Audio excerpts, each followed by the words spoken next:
wakabarwa nomukadzi panyika, una mazuva mashoma panyika, azere nokutambudzika panyika, unobuda seruva ndokusvava, unotiza semumvuri Hagari.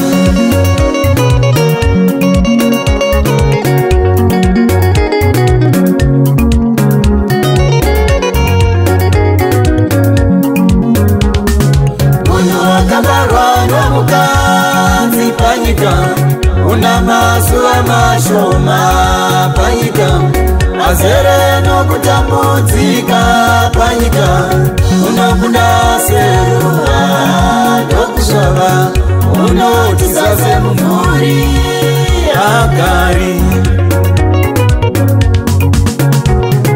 Nokuti tinoziva kuti kana imba yedu yenyika ino tabenekeri ichipudziwa tine chivakwa chinobva denga kuna Mwari, imba isina kuvakwa namavoko isingaperi iri kudenga. Nokuti tinogomerawo tiri mai,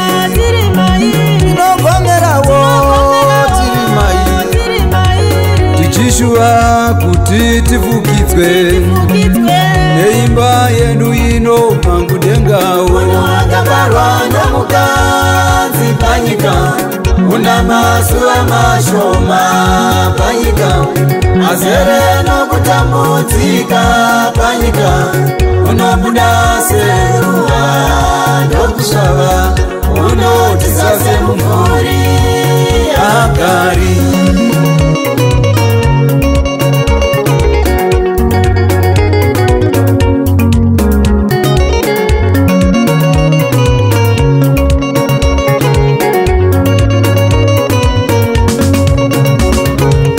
Kutikana tafukidzwa yedu, hatingawani tisina chatakafunga.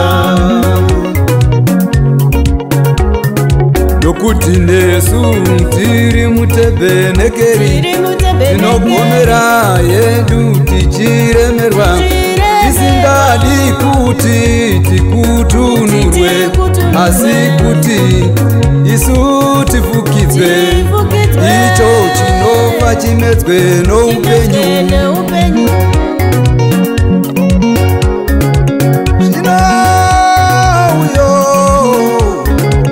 Wakatigadzirira chinhu ichi ndiMwari. Wakabarwa nomukadzi panyika, una mazuva mashoma panyika, azere nokutambudzika panyika, unobuda seruva ndokusvava, unotiza semumvuri Hagari.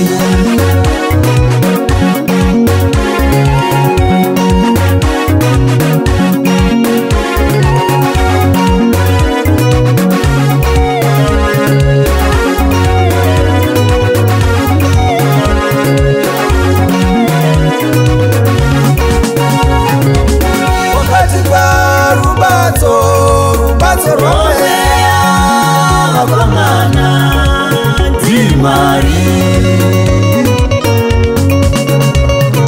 Naizvozvo hama tinotsunga moyo nguva dzose tichizivawo kuti kana tichigara mumuviri hatigari kuna She. Nokuti tinofamba nokutenda, hatifambi nokuona vakomana. Munhu nomukadzi panyika, munhu